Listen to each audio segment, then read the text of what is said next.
All right. So, welcome everyone. My name's Meg Bulger of Facilitator Cards. And today we are talking about my favorite resources for new facilitators to learn facilitation. I'm gonna adjust that a little bit.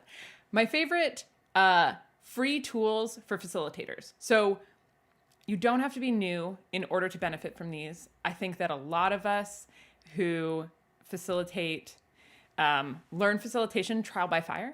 And these tools are something that you can use to enhance your facilitation practice, to get new ideas for your facilitation.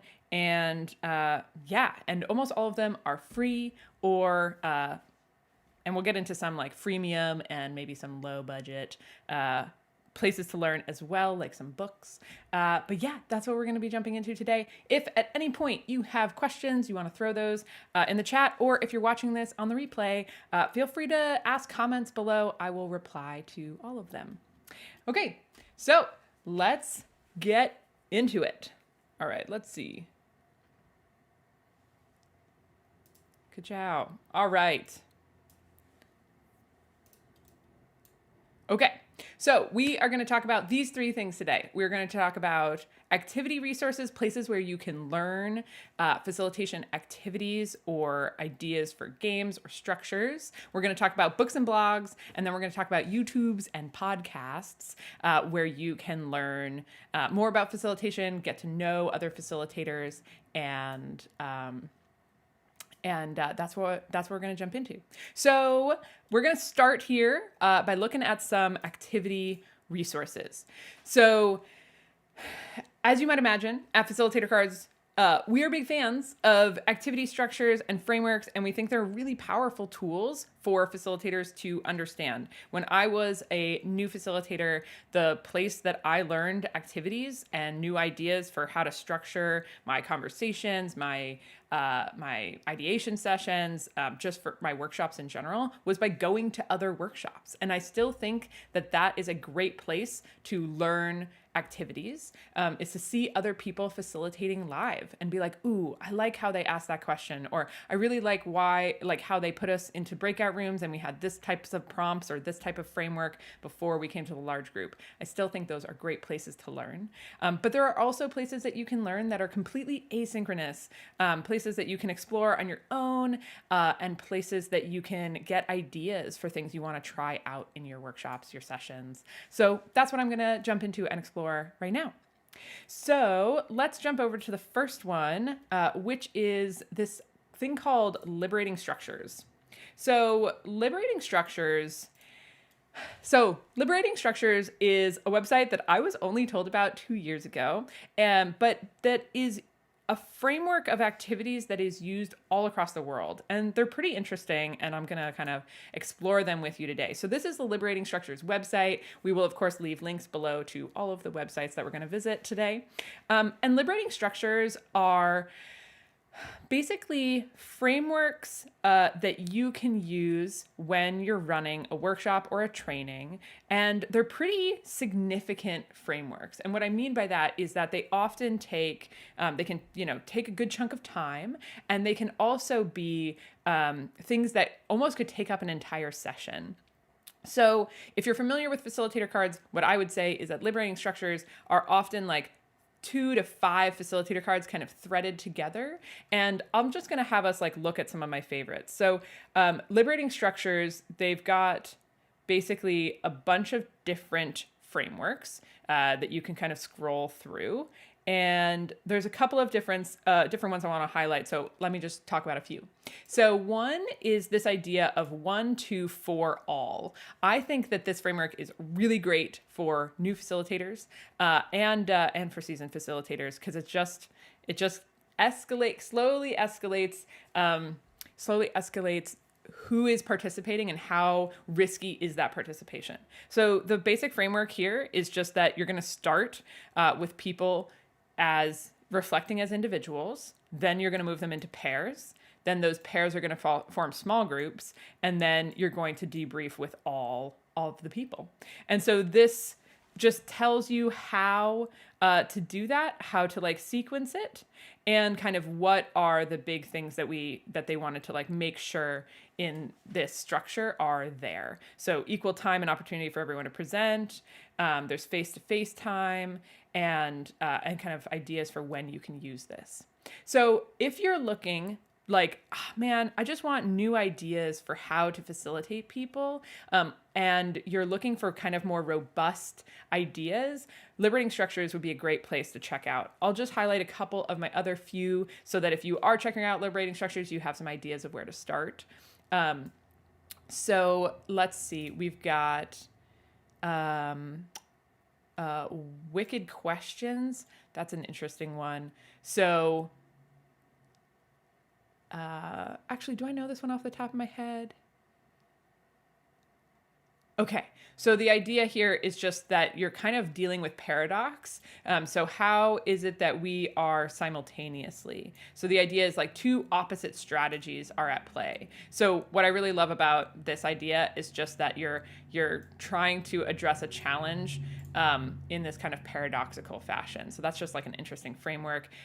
Some of these I also use as ways to think about structuring questions. So like 15% solutions, that's a really interesting one. Like there's a whole structure here, but what I've also done with liberating structures is just use it as a jumping off point. Use it as like, oh, okay. So when we're looking for solutions, maybe I can just ask my group to look for 15% solutions rather than how do we solve this problem?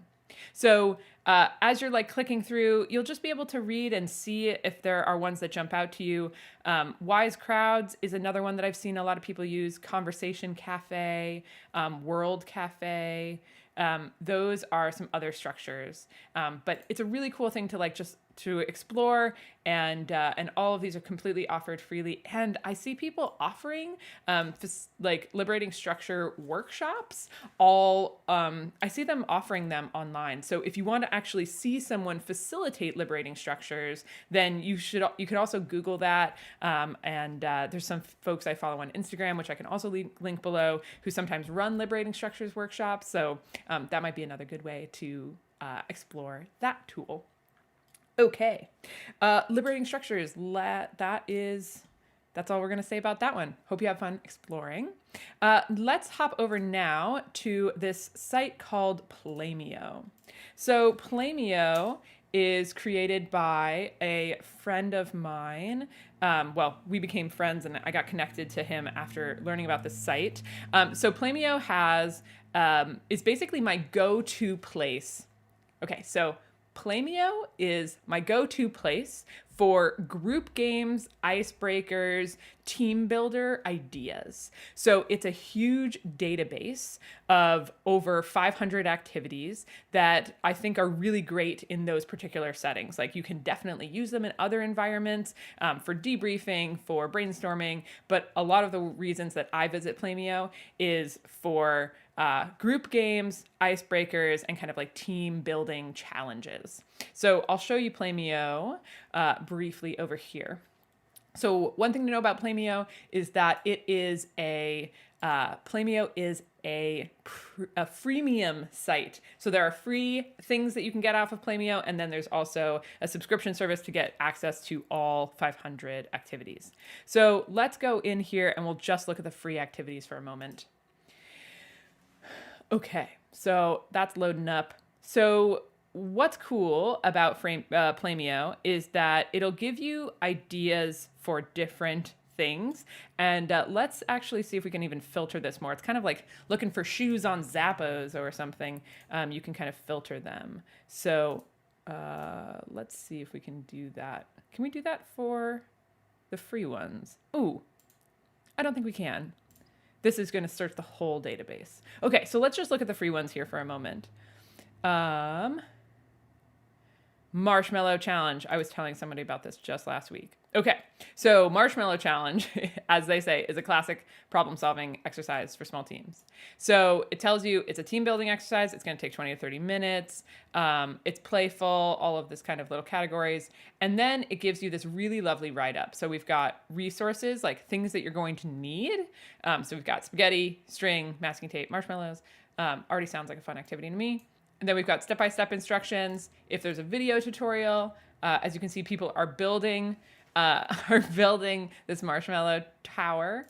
And then there's some really cool, like they get into some really solid detail here with like leadership tips, social emotional learning, wellness programming.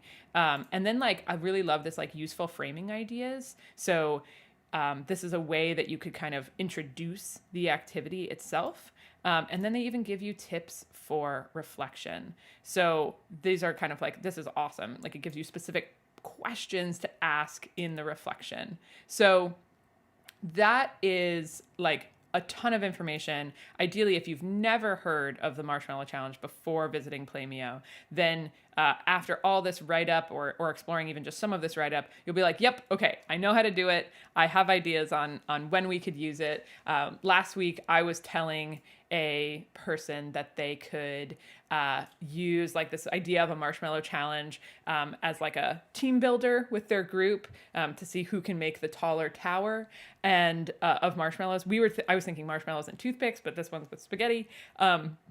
And just that idea of like sometimes we need a challenge to do together that's not going to take very long, right? And can allow us to like have a co-created experience. And Playmeo is such a great place to find activities like that. So we looked at Marshmallow Challenge real quick. Let's see what else we've got here that I use. This one's really fun. Jump in, jump out. It's just like an icebreaker, warm up. Oh yeah, energizer. Better word than icebreaker. It's just an energizer. There's no props that you need.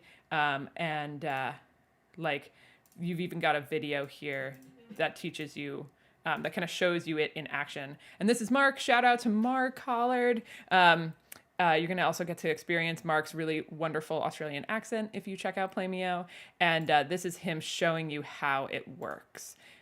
Obviously, this is we are no longer worried about COVID safety type of activity, but it's fun. And it's like a really interactive one. So what's awesome about Playmeo is you can see these videos live.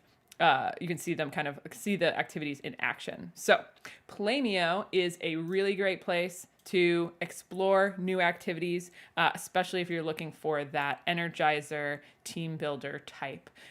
There's some really, really wonderful ones up there, and they're some of my favorites. Okay.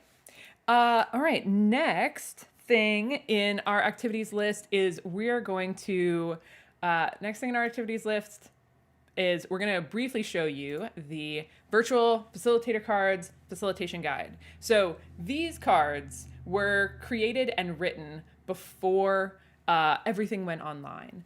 And so when you look at facilitator cards, the write-ups are for in person, right? Have the group, let's see if it'll adjust here. Maybe not. Oh, there it goes. So like, it's just talking about like, how would you do this in person, right? But what about if you're like, I want to know how to facilitate this online because I'm still doing a lot of my stuff online. So if you are still doing a lot of stuff online, then the site I want to direct you to is the Virtual Facilitator Cards Facilitation Guide. So hop us over there. So this guide is a place where you can get new ideas for activities that you can run on Zoom. And one of the wonderful things about facilitator cards is that they're really simple and they're really straightforward. And you can use them like you can swap them into agendas really easily. So what I mean by that is just yesterday I was running a session, and rather than just have people popcorn share out like, oh, what did you discuss in your small groups? Instead of doing that, instead of just having a general kind of like popcorn share from their small groups, instead I ran a fishbowl. And so what a fishbowl is you invite just a few people to come in and have a small group conversation in front of the large group. So I asked for specific people from the small groups to kind of like volunteer to have a conversation about what came up in their small groups. So if you're like, okay, I know how to do that in person, or that sounds like an interesting activity, how do I run it on Zoom? You can come up here, find fishbowl, and then if you click on this write-up, you will see a very detailed, we probably were pretty inspired by Playmeo. It's a couple years ago that we did this write-up, so I don't, or not the write-up, but the structure for it. So I don't remember if we looked to Mark for advice on this, but very similar to Playmeo's write-up in the sense that we have these step-by-step instructions, we've got the context, if you're not working on Zoom, what technology does your platform need to have? And then if we have a video walkthrough, we will link that here so you can actually see it in action, very similar to Playmeo. So let's just open that for a second. And yeah, it'll bring you to a specific part of a workshop where we actually did the fishbowl. So I'm gonna let you, the way that we do this is that we have just the people who are volunteering leave their camera on and everybody else turns their camera off, and it shrinks the room down. So this is everybody with their camera off. And then once we hide non-video participants, which is a really cool thing that you can do on Zoom, it'll shrink the room down to look like just those 5 people who are in the fishbowl having the conversation. So this is just like one example of the types of activities that you can find on the virtual facilitator cards facilitation guide. They are, if you're looking for other activities to surface emotion, look for the emotion activities, other activities to kind of brainstorm or generate ideas. Maybe you don't want to just make a list of ideas. Maybe you want to do mind mapping, or you want to make an I know I wonder list. Other clarification activities, things that you can use to kind of like clarify and get into the nitty gritty of a conversation. And then there's also execution ideas. So I know a lot of us rely on dot voting when we're making decisions with large groups of people, but there's also some really cool other ideas. And if you're like, I want to see all of the ideas, if you just click on that word execution, this will bring you to all of the different execution cards that we've got written up for our virtual guide. So that's a pretty cool resource. We will, again, leave all of the resources down below. So if you're interested in checking out the Virtual Facilitator Cards resource, we will leave that down below. If you have a deck of facilitator cards, what's awesome is that you can be looking through them. You can find the structures that you actually want to facilitate online, and then you can just see, do we have that right up? Do we have that available as how to adapt it online? Generally speaking, we have all the ones that are like a little trickier or a little less obvious of how to do online written up on the virtual guide. So those are the ones that you'll see on there. Thanks for tuning in.